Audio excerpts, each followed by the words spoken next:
Hi, this is Steve Worona, and you're listening to Campus Public Safety Online from the National Center for Campus Public Safety. Before I introduce today's speakers, here's a brief orientation to the Adobe Connect interface we're using. Your browser right now is showing the title slide for today's talk. On the left side of your screen, you'll see a box labeled Questions and Comments where you can read and type messages. There's a tab labeled Everyone at the bottom of this box, and that's the tab you'll use for all of your general messages, including questions and comments for our speakers. We'll be breaking for questions several times during the presentation, so please do not hold your questions to the end. You can also send direct messages to a specific person by hovering your cursor over a name in the attendee list. One of those names is Technical Help, and that's the place to go if you run into technical problems. We're also monitoring Twitter for your questions and comments.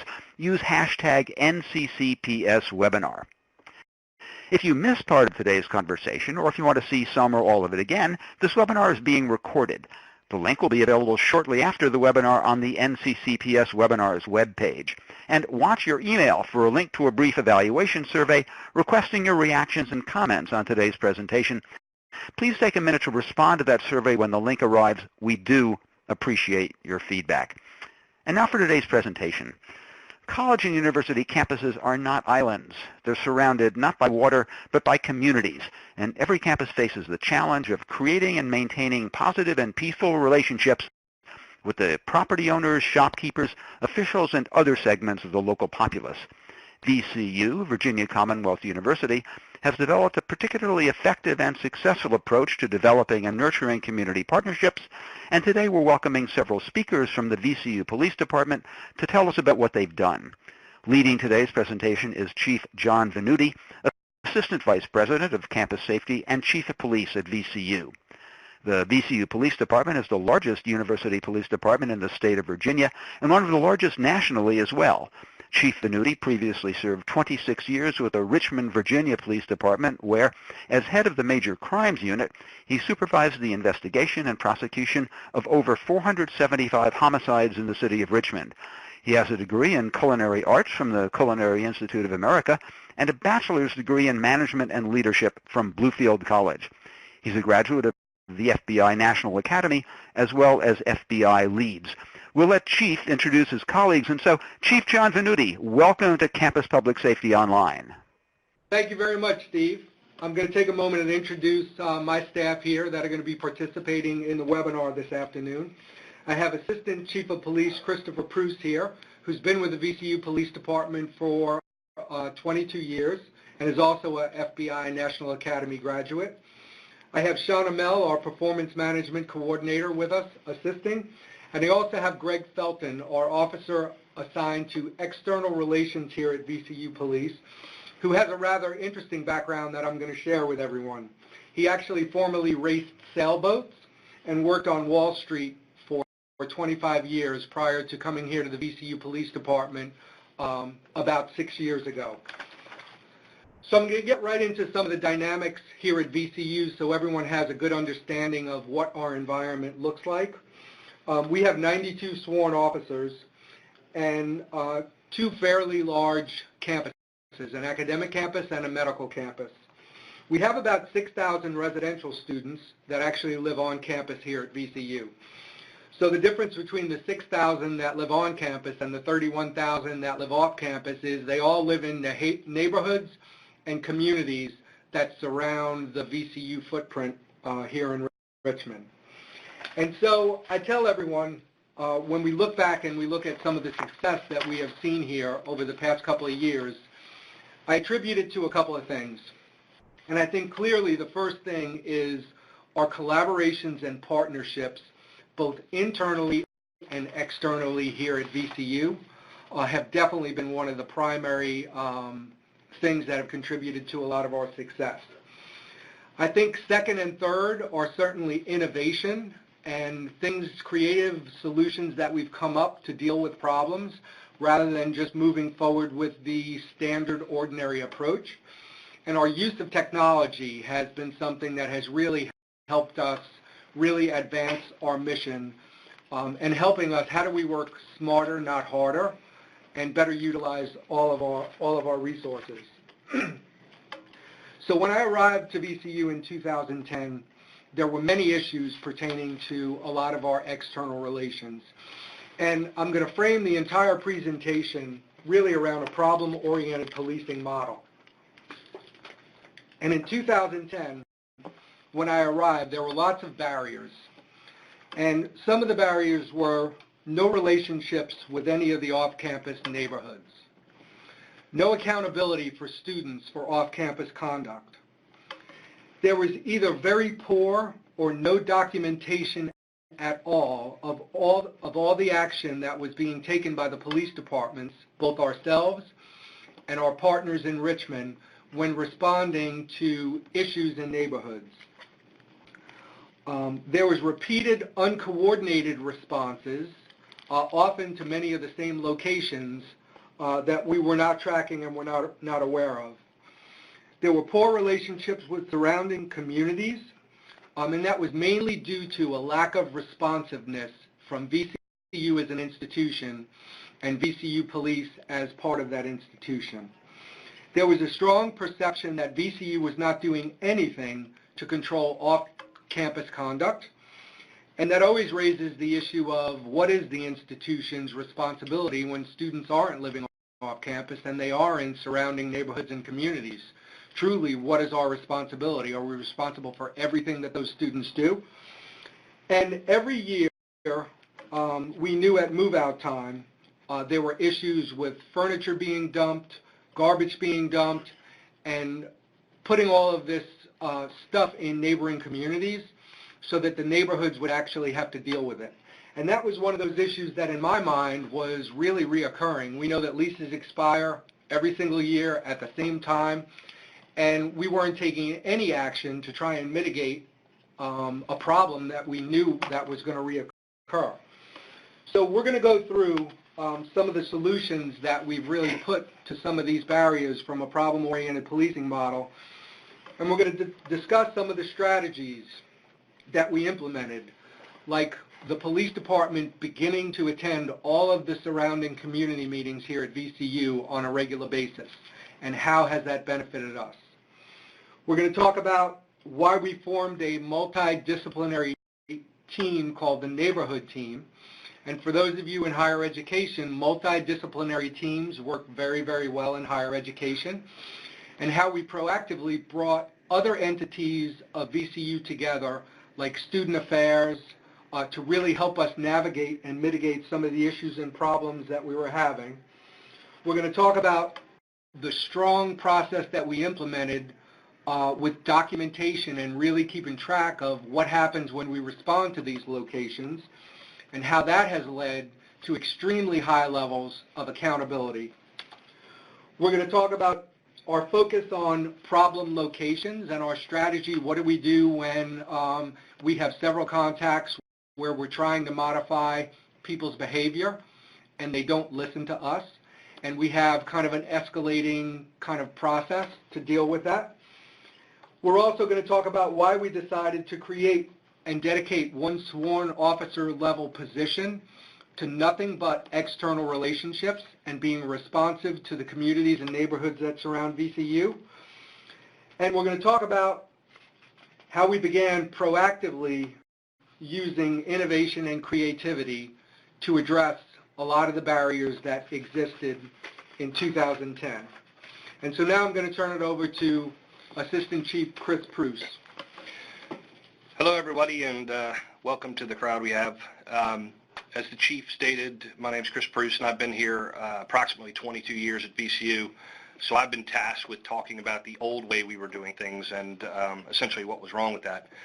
But I started here in approximately 1994 at VCU Police Department, and for the longest time we had a static student base, in that we had 3 dormitories on the Monroe Park campus, which is our academic campus. Those 3 dormitories were there for quite some time, and there were no plans to expand that we knew of. VCU is traditionally a large commuter school, so at 7 p.m. every night up until about 9:40 when classes end, or 10 o'clock when the cars got out of here, there was a lot of student activity down. A lot of it, like I said, it was all commuters. Sometimes it was older people. that had careers during the day that were trying to get their degrees, or sometimes there was commuters that were college-age students that were coming in for night classes. But there wasn't a robust student base on campus. About 2006, 2007, 2008, in that time frame, things around here started to change. Dorms were being talked about, new dormitories, surface parking lots were changing to parking decks. There was a lot of building going on, and every time a dormitory would pop up, you would have 400 or 500 new students coming on campus to live. They would oftentimes bring multiple vehicles with them. And just to give you an example, for those who might not know the geography at VCU, we are in the heart of the city of Richmond. We are abutted to our north by a neighborhood called Carver. We are abutted to our south by two neighborhoods called Oregon Hill and Randolph. And we're abutted to our west by the Fan District, and to the east by downtown. So growth at VCU was really limited. We had no direction to go into. So we were making the best of the land that we had. Older buildings were coming down, and like I said, dormitories were going up. That caused a little bit of a problem for us because we were pushing into the communities. We oftentimes had houses that were traditionally owned by just regular citizenry being sold and bought up by renters. And those properties obviously were being rented to the student base. And that caused a little bit of issues for us in that we would have students living next door to cooks at restaurants, doctors, regular everyday people that had to be up at and to work at 8 in the morning, had to be up at 6, and that lifestyle didn't jive with the student lifestyle, which is they're going to bed about 6 and partying all night. That caused us a lot of problems. And that's a good segue into a video that we're about to show you guys. Steve, please play the video.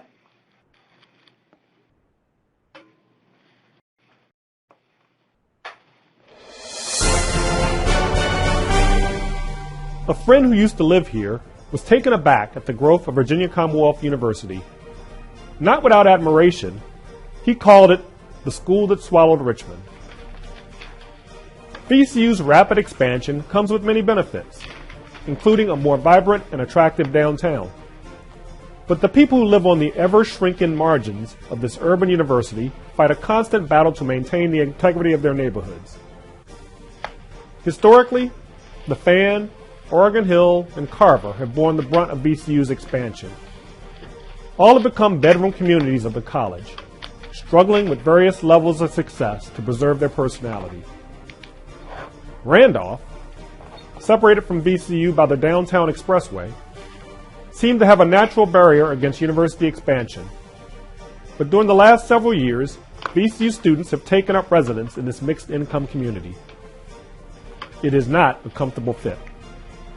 Residents looking to sustain a viable homeowner's haven have been taken aback by the rambunctious and occasionally hostile students who live in rented homes with unkempt yards. The longtime residents and the students live by different body clocks. The students like to party. Occasionally, they need a yard to urinate in.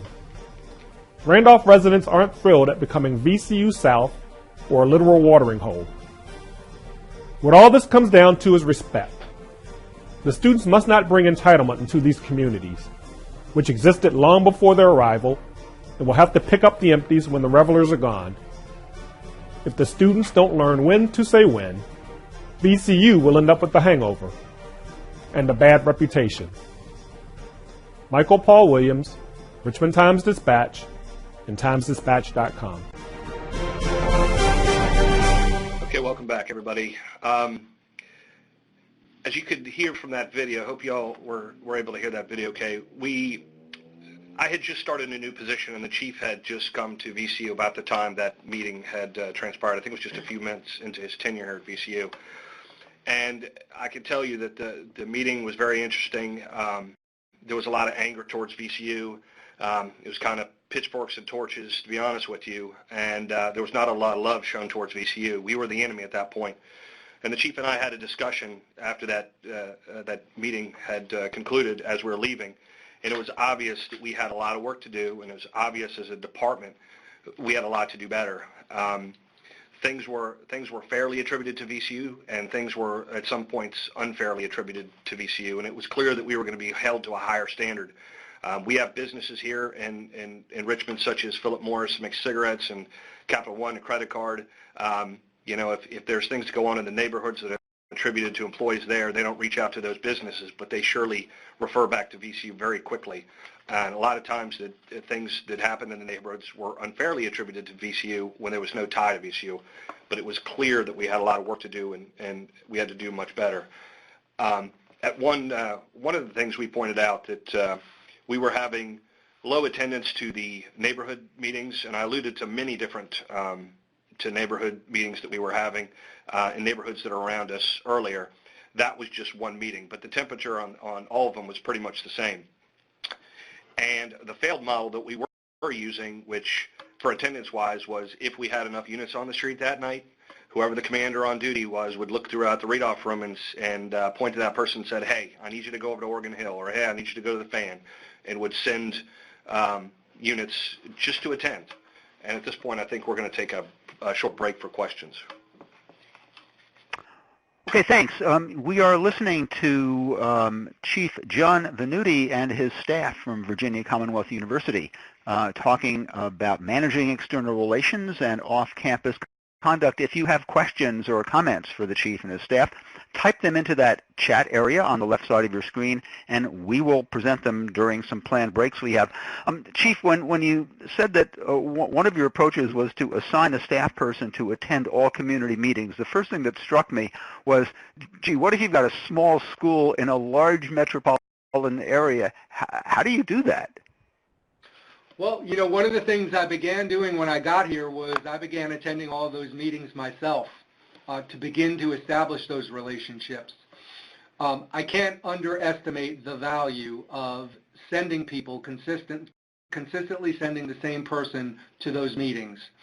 It's very, very difficult for people to get mad and upset with people who are constantly and always sitting at the table trying to address their issues.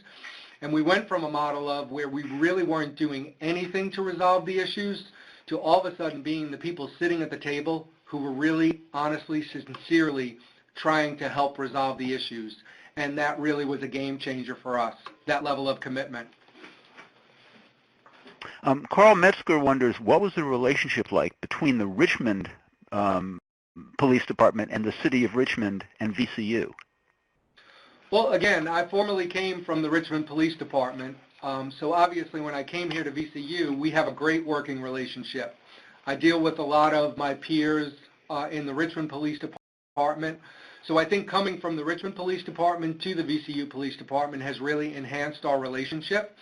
Now, I think we still have the issue of our missions are very, very different, and I think that that's something in higher education a lot of times we need a little bit of help understanding.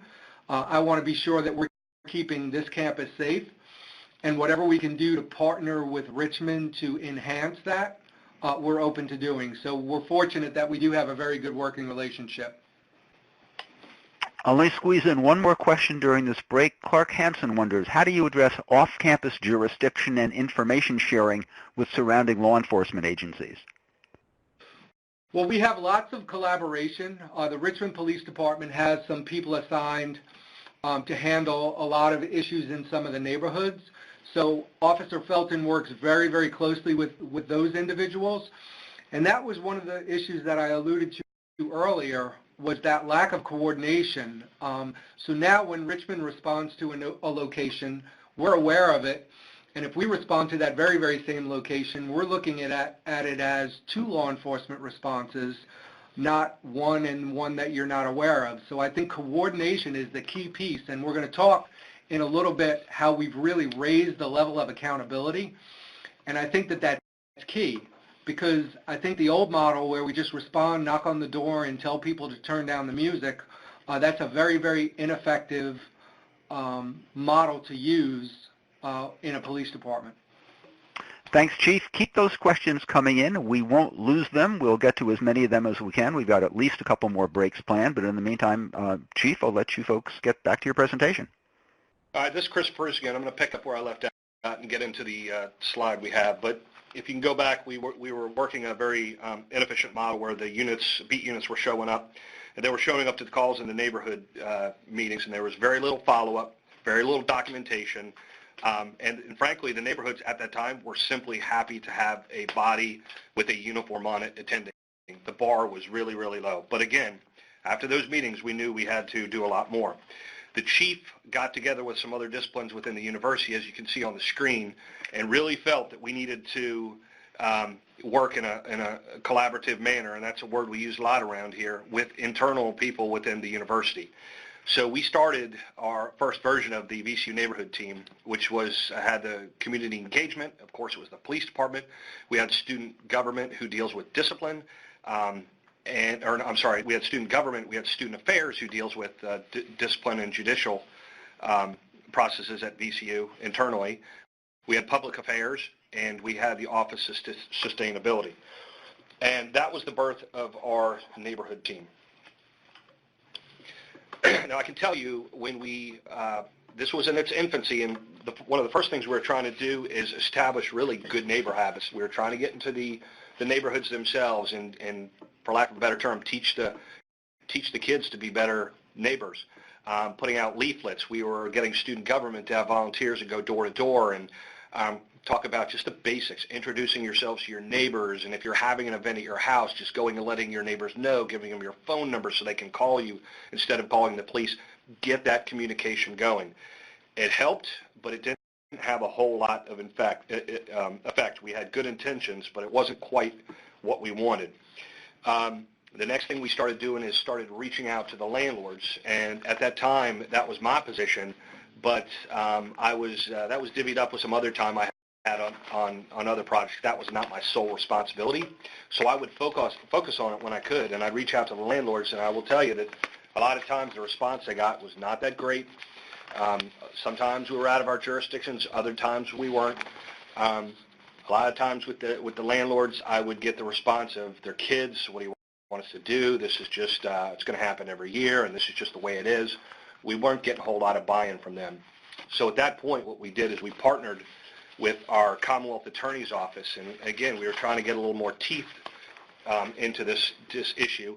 So we partnered with them, and we created something we call the landlord letter here. And it's a letter on VCU letterhead. It is signed by the chief when it goes out. It is also signed by the Commonwealth's attorney, and it's got a lot of teeth to it. And I tell you, there's some terminology that's used in it, such as liability. There's a phrase in there that says this letter puts you or serves as notice. I'm taking quotes out of here. Consider initiating the appropriate legal process required to curtail any continued nuisance. Obligation as a landlord. And I can tell you, using some key words that I just noted in there, it's about a 2-page letter being signed by the Commonwealth Attorney's Office, the chief. When we would send it certified mail, I could almost time my phone ringing from the landlords who were in panic mode.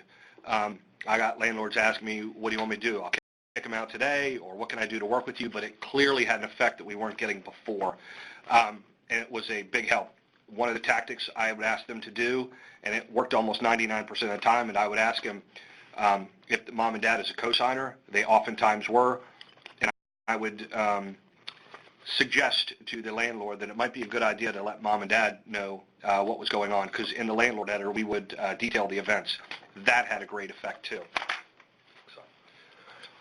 So we still had problems off campus at that point, and I will tell you, around this time, dormitories are still being built. We had 1 or 2 more a year, and there are more and more students coming in, and there's more and more students going out into the rental houses. So the problem was I wouldn't say it was getting worse, but at that time our student base is growing.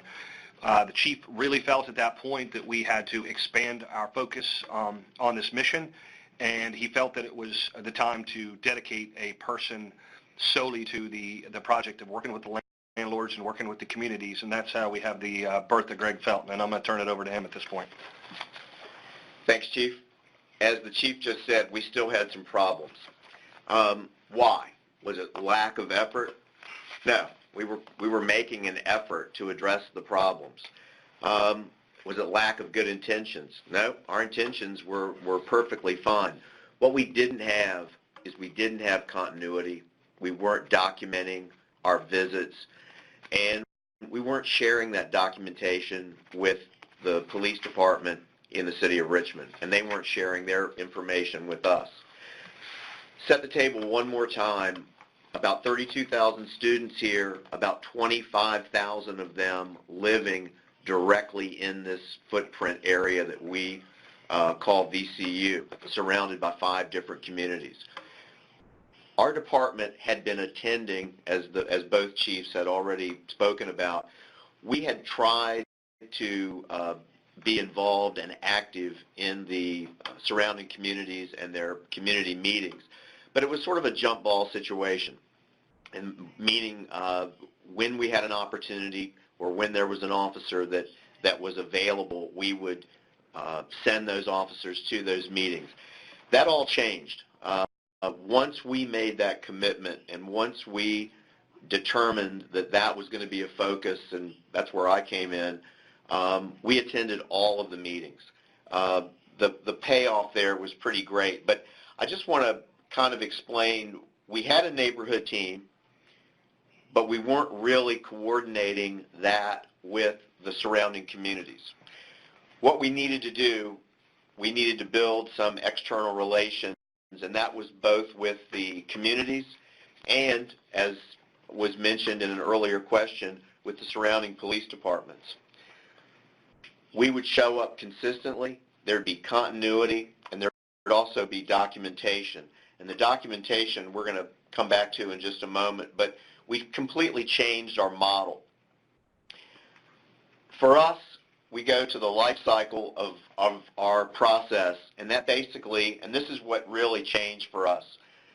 The complaints came in, as they always had, but we had a dedicated person and a dedicated process to handle that. It was documented. It was recorded.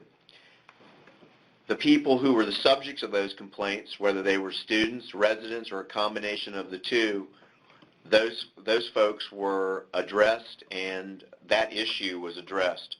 But the landlord was also brought into the equation too, and as Chief Bruce had mentioned, brought into it from the standpoint of their skin in the game. They own the properties, and under Virginia code, they were also responsible for what was taking place on that property. That was sort of a new wrinkle for them, and it was certainly a new wrinkle for us. From the standpoint of how it was documented, it was then recorded so that we knew the date, the time, the reason that we were on that call, and how many times we had been to that property before. Also, as the chief had mentioned, we started following up with landlord letters.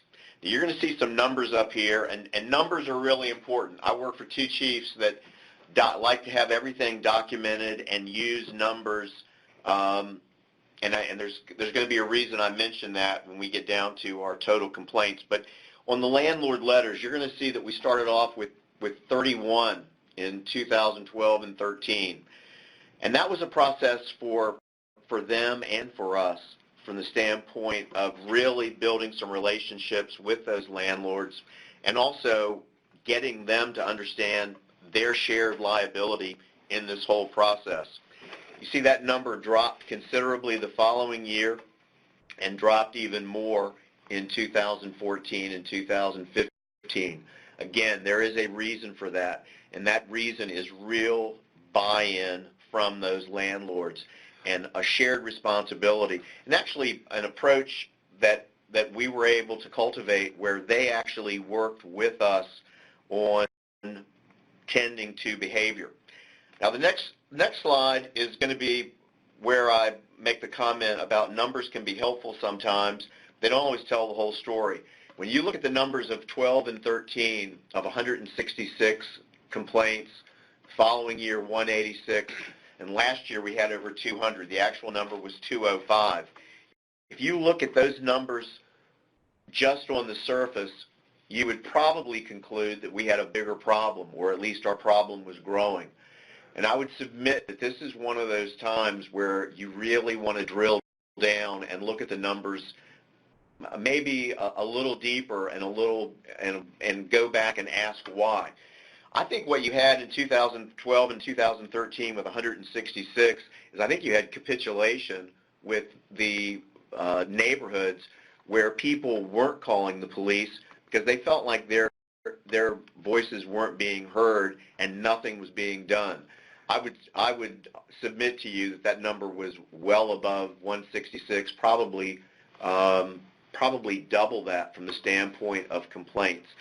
And when I say that, what I mean is I really believe that, and this is coming from the past 2 years of talking to those citizens, they felt like there was no point in making that call, there was no point in putting that complaint in because they probably nothing was going to get done.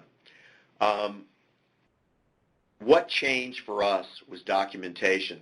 And I think if you asked any of the individuals in the 5 surrounding communities here at VCU, if things are better now than they were in 2012 or 2013, they're going to tell you that things are better. And I think that's because of a responsiveness and an impact that we've had. As I said, on the landlord side, the biggest game changer for us was their buy-in. We've actually seen the VCU Code of Conduct for students be included in leases for landlords. We've seen our relationship go not from an adversarial standpoint, but actually from a partnership. And that paid dividends for us. They paid the dividends that we expected, I guess, from the standpoint of cooperation on behavior, but it also paid some other dividends. One of the things that we found from the standpoint of the landlords and the property owners, many of them had cameras on their properties. They began sharing their footage, sometimes helping us, sometimes helping RPD. That was sort of an unexpected bonus as well. We need a break? Looks like we're going to have a break, and then we'll follow up on a couple other slides. Okay, thanks. Well, the questions are coming in, and those of you who are listening, keep typing those questions in. Wendy wonders, is there a memorandum of understanding of who the law enforcement responder is for off-campus? Does VCU PD respond to off-campus student issues? Yes, we do have an MOU with the city of Richmond, but one of the things that we really did going back to 2010, and we really kind of broke the old model, was I began sending my officers out of jurisdiction in an administrative capacity to start addressing problems and issues in neighborhoods that were even outside of our jurisdiction, to provide a higher level of responsiveness to people that were raising issues to us. From Bridgewater State, how do you track ongoing communication with residents, landlords, et cetera? What database system do you use? I'll let Officer Felton answer that question. It's a simple spreadsheet. Literally, I keep a spreadsheet of the date, the location, the visit, the residence, the landlord, and a very brief summation of what that visit entailed. By doing that, I can keep track of whether that's our first visit, our second, our third, and it also allows me to follow up with the landlord, explaining to them their liability, and also putting together a game plan with the landlord to help them put together a formula where they can ask their tenants and remind their tenants that under the law, that's going to be what's required.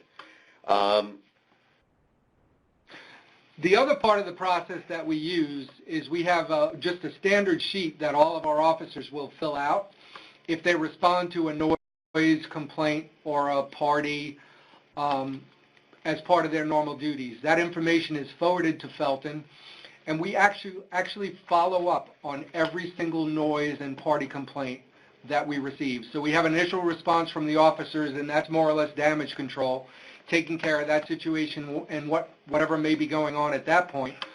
But the following work day, Officer Felton is on that doorstep kind of following up with the people that live there. And that's the biggest difference between our current model, call it our new model, and the old way of doing things. Adam Roof is wondering about evictions. When students are evicted, what steps does VCU take to house those students? Actually, none. These are all off-campus locations. The students that choose to have eviction as an outcome, we get with them. We explain all of the options. And unfortunately, our goal is not to evict a whole bunch of students, but our resources, I want, being dedicated to keeping students safe, not responding to locations over and over again for conduct that is really, that we really can't tolerate. So eviction is ultimately an outcome of the people that live at that location, and a lot of times we try and impress upon them the ramifications of what is going to happen if they are evicted, and how difficult it is to find housing after you are evicted from a location. And one of the things that has spread and has helped us with the accountability is that word spreads among students that we're not fooling around when we come and we try and modify conduct. And let me add, just when we make that initial visit or that follow-up visit, that whole process is directly explained, and the entire sequence of events that continued calls to that address. I really go into some detail both with the residents and with the property owner, with the landlord, the sequence that could go into effect if we continue to come to that property. So when we do get to the unfortunate stage where someone gets evicted, it's already been discussed in pretty good detail prior to that, both the legal, civil, and also, as I mentioned, the code of conduct aspect for that student. Thanks. We have some more questions, but we're going to hang on to these until the final break. In the meantime, we'll go back to the presentation. All right, it's Greg Felton again, and again, as I said, the video cameras that we had on campus and the video cameras that our landlords employed on many of their properties pay dividends for us, not just on behavior, but actually in an exchange and a sharing of information. Also, we wanted to be part of the community from the standpoint of our visibility and our actions. We've had the Project Clean and Green, which was put in place a few years ago and really took off a couple of years ago, where we've actually collaborated with both VCU students who live in these 5 communities surrounding VCU, members of the community, and also we've had a lot of buy-in from the City of Richmond and the Department of Public Works. Without that coordination, particularly with the city, that would not have been successful, but that has paid huge dividends both for the police department and also, I think, for VCU.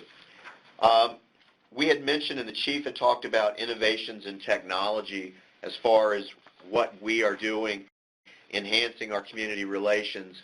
I think a lot of the technologies that we have put in place, a platform, an app to allow people to inform us of either violations, safety issues and safety concerns, as well as believe it or not, an app or a website that allows people to register parties. All of that is a technology-driven aspect, and it has really tied together our police department with our communities. So this is John Venuti again. So we have a model in place which is really allowing much higher levels of accountability. We are being extremely responsive to all of the communities and neighborhoods that surround VCU, much more responsive than the local police because we're putting emphasis on this function. And communities and neighborhoods are now feeling like we're not responsible for solving all the problems and issues, but at least when they call us and raise an issue, we're responding. While all this is occurring, you can see our robbery incidents occurring in the core campus of the VCU footprint.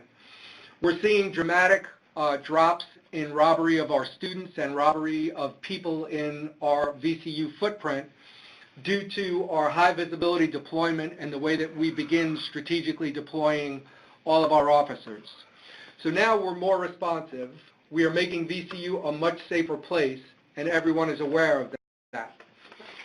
So some of the innovation from talking with a lot of students is we created a party registration website called Party Smart. And basically what I would hear from students when they were complaining to us is, you send us 10 officers to break up a party, and meanwhile, students are getting robbed on campus. And I really thought about that feedback and told students that we hate coming to your house to bust up a party. If I never had to do it again, I wouldn't. It's horrible. It never has a good ending. And so what we created was a website where students could go and register an event. It would give us the location of the event, and if our dispatch center receives a complaint, we go to a database, we see if that event is registered, and if it's registered, rather than pull 2 of my units off the street, we send the party host a text message. When they sign up and they register on this website, they're provided with my 10 party tips. They're also provided with information pertaining to Virginia drug and alcohol laws, sexual assault prevention information, how to host a safe event, tips to help them host a safe event. So we give them all this prevention and education information, and then we give them a couple of opportunities if we do get a noise complaint to resolve the issue themselves. And then if they choose not to do that, we initiate the standard police response. So we really look at this as a resource saver, and this allows our officers to continue to keep students safe rather than pulling them off the street to respond to often what the first response is something where we're not going to take a whole lot of action. We also implemented the LiveSafe technology. We've got over almost 11,000 users here at VCU, and we really did this to create an additional channel of communication with the students. You can see the number of tips that we get concerning disturbances, and we do find that a lot of students really report noise disturbances, party incidences to us through the LiveSafe application. And I look at LiveSafe as just another method of communication, and I'm unable to deal with things that I'm not aware of, and we do know that the students do use this app a lot for purposes of contacting us about noise issues. The other thing that we created was we created a noise suppression vehicle, and we really did this for 2 reasons. The first reason is technical, and the second reason is obviously visual. There are spottings of this vehicle, sightings of this vehicle clear across the city when we don't even really deploy it. And we wanted something that really kind of, if we had a problem location, I wanted a vehicle that we could put in front of that location. This vehicle records video 360 degrees. It also has the ability to record and log ambient noise measurements. And when it's in front of your house, the story is about to have a bad ending. And so we did this because, number one, for the impact that it has on the students, and often when communities complain about problem locations, they want to look out the window and see what the police are doing, and a lot of times you can't see what the police are doing. They may not have been standing there when Felton was on the doorstep. So this is kind of something that we'll put in front of locations to let people know that they are in fact on the radar. This was actually a surplus vehicle that we obviously wrapped. One of my officers created the attention-grabbing graphics that are on the vehicle, and if this vehicle is in front of your house, there's no question why it's there. And this has been received very positively by the neighborhoods and community groups, and we actually partnered with one of the neighborhood groups actually to launch and unveil the vehicle. So I think, you know, when we look at kind of our progression, and it's really been a set of strategies that have been really added one by one, and we continue to add strategies to how we deal with off-campus conduct. So we've got, obviously, increased trust and collaboration with the neighborhoods. Quite honestly, if they have to pick a police department to call, I'm going to tell you which one they call, and they're going to call the one that is most responsive. So responsiveness is a critical piece. At the same time, we learn that you're a victim of your own success. The more you do, the more that you have to do. So we are getting increased calls for service as we are increasing the levels of accountability. Obviously, the increased police visibility in the area, we're slowly becoming and gaining the reputation of being the safest part of the city of Richmond. And that is not done solely by a police department. That's done by a police department, that's done by perception, that's done by partnerships with the community. And all of that at the end of the day equals a safer environment and reduce fear, and how all of these things can enhance your relationship with the communities. So again, we have the old way, which clearly was not working, and then we have the new way, which we continue to build in innovation, collaboration, partnerships, and technology. So we're going to cut to a video real quick. Steve, if you want to cue up the video.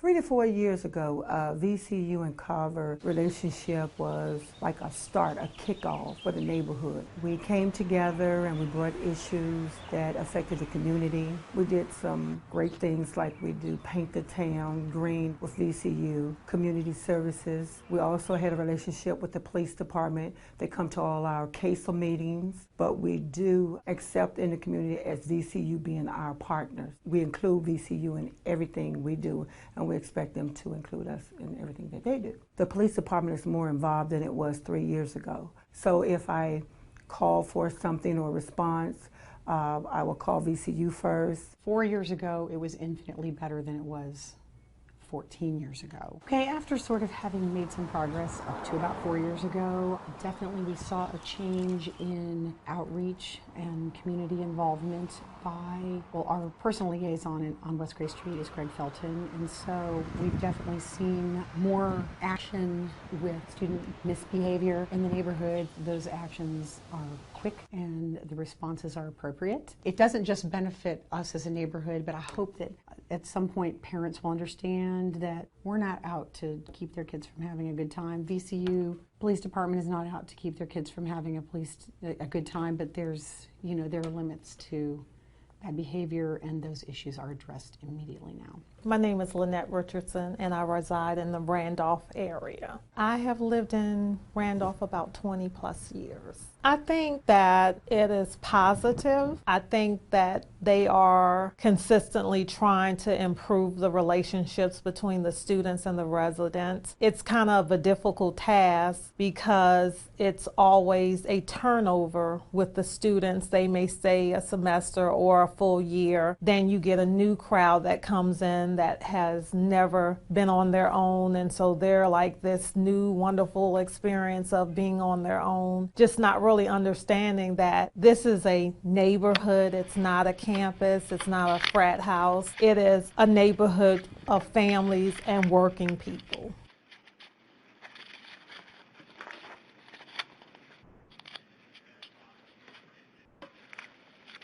Great, thank you, Steve.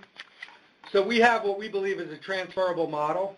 Obviously, heavy levels of community involvement by the police department, coupled with immediate responsiveness to issues raised by neighborhoods and communities. One of the other things that we look at, and I explained that we continue to build onto this process, we really looked at the intersection of alcohol and sexual assault prior to the beginning of this academic year, and felt like we needed to create an approach really focused and reinforcing the importance of alcohol enforcement. And so we launched an initiative called RVA Buzzkill, which again, we created a concept vehicle. I'm not going to have a whole lot of time to really go into this, but we were doing lots of great things with prevention, education, and enforcement of alcohol. But we didn't have an umbrella that everything fell under.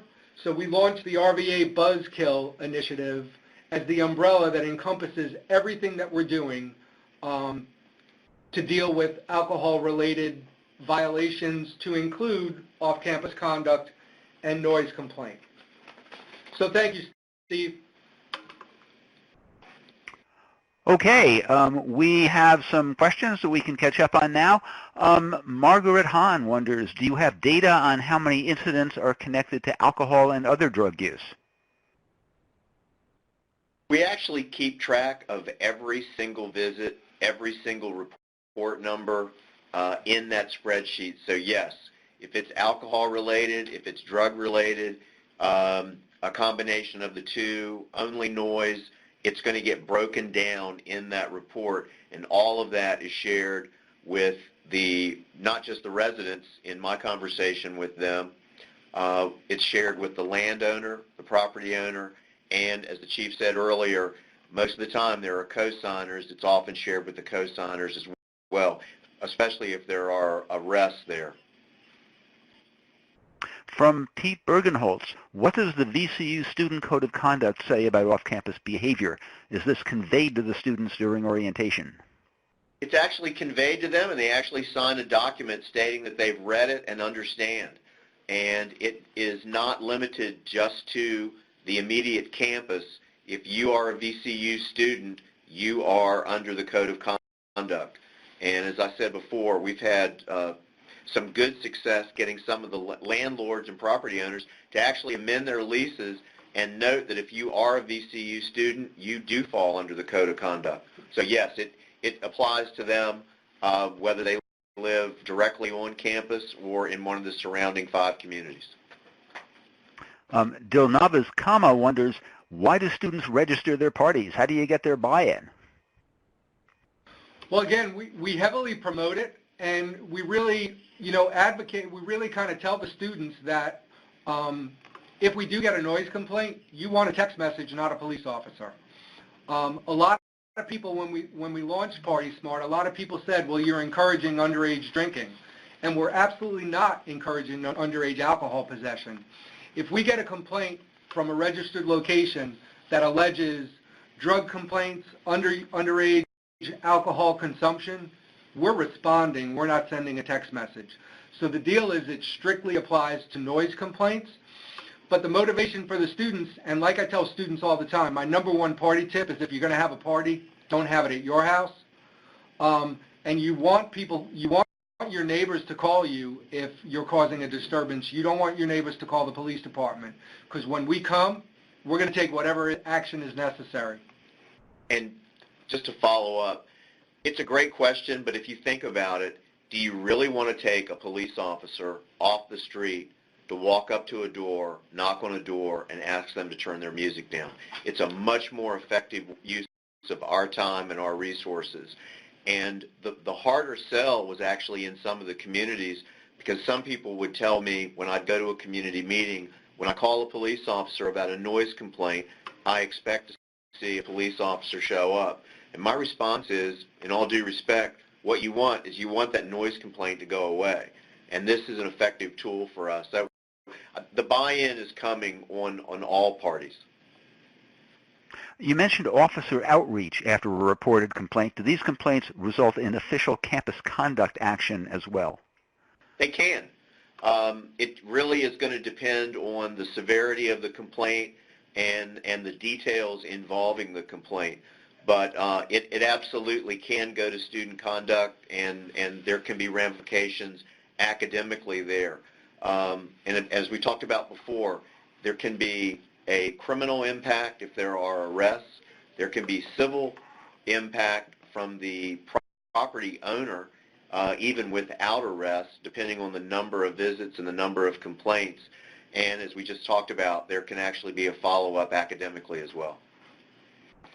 Now, while you were discussing the party registration process, a question came in asking for that to be explained. I'm going to assume that that question's answered. Bridgewater State, if you wanted more details on that, type in more of your question.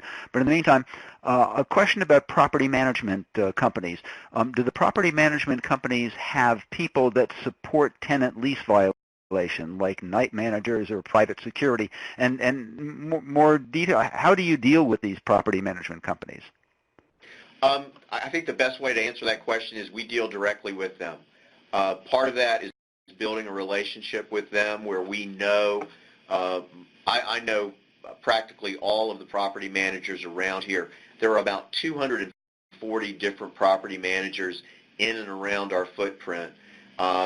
It's taken a couple of years, but we've really developed a good relationship with them and approached this from a team aspect. And the answer, or part of the other part of your question, do I ever get a midnight or 2 a.m. phone call from them, or do I ever send a 2 a.m. phone call to them? And the answer is absolutely.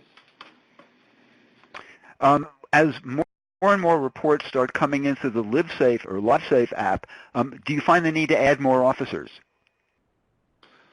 We have not found the need to do that. We have the system configured so that when we do receive tips and complaints, they go directly to all of our supervision's smartphones in the field. So we receive that information directly, and it really has an increased workload. It just really does a good job of letting us know where issues are in our community. Someone's asking about noting that Title IX and Clery make distinctions between on and off campus. Do you make that distinction? Yeah, absolutely. I think I was hoping to get through this conversation without the word Title IX coming up, but I think that's impossible nowadays. But again, it's, we're very, very conscious of kind of what is governed by Clery and Title IX through these processes. And, we record statistics for most of the things that occur in our Clery reportable geography. But as I said, we also go out of our Clery reportable geography and proactively deal with and address problems and issues. So if you call us and it pertains or has in some way pertains to VCU, I don't care where you are, we're coming. I'm going to squeeze in one last question. Earlier, Chief, you talked about various documents that you sent out to folks that you dealt with. And I was wondering, to what extent are these drafted by your department, by campus council? How do you deal with the detailed legal issues that your attorneys are going to care about in what you're doing? Well, we keep our attorneys very, very busy here at VCU. The letter that we initially drafted, we did that in conjunction with the Commonwealth Attorney's Office. And, if you violate Virginia law and you're in a rented property and it's underage possession of alcohol or possession of drugs, if you're the landlord, the last thing you want to happen is for someone to notify you and put you on notice that criminal violations are occurring at your property. So that's really the premise that we did in working with the landlord letter. And we would send that when we did, in fact, make arrests at least property locations. And word gets around really, really quickly when that starts happening. Thanks, Chief Venuti. Thanks to your officers and staff and to all of our viewers and questioners from around the Internet. Check the NCCPS Webinars webpage for a link to the recording of today's webinar, as well as a link to our speaker slides and an additional video about VCU's external relations initiatives. The brief evaluation survey on today's session that I mentioned earlier should already be in your mailbox. It will take you no more than 2 minutes to complete it. Please do. We read and act on your comments. In addition to our Campus Public Safety online webinars, the National Center for Campus Public Safety lists a wide range of other events and resources. You'll find details on the web at nccpsafety.org. Again, that's nccpsafety.org. Our next Campus Public Safety online webinar will be broadcast 3 weeks from today on Tuesday, December 1st from 2 to 3 p.m. Eastern Time, when Dr. Marisa Randazzo will share her expertise on behavioral threat assessment. Attendance is free, but registration is required. You can click the blue link on the current slide and go directly to the registration page. That URL is nccps12.eventbrite.com. That's nccps12.eventbrite.com. Campus Public Safety Online is brought to you by the National Center for Campus Public Safety with support from the University of Vermont Continuing and Distance Education and the U.S. Department of Justice. Special thanks today to Andrea Young and Dan Cardella. This is Steve Worona. See you next time on Campus Public Safety Online.